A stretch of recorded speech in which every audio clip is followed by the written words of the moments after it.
Dugang mga personnel sa Mandawi DRRM ipaubos sa refresher training.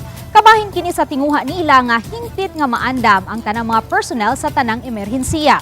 Pasabot hinuon ni Buddy Ibanez ang labaw sa DRRM nga parte sab sa training ang refresher course aron subling mapahinumduman ang mga staff ug ang pagbansay-bansay na lang sab sa mga bag-o.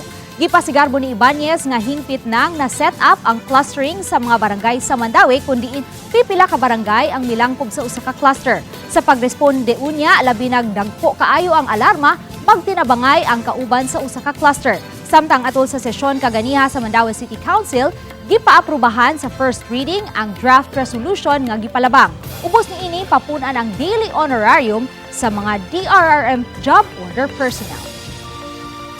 Naman tayo training din, no? Then after Anna is natay time to time natay mga refresher or mga retooling na to. No, then sa tayo assessment na to noon.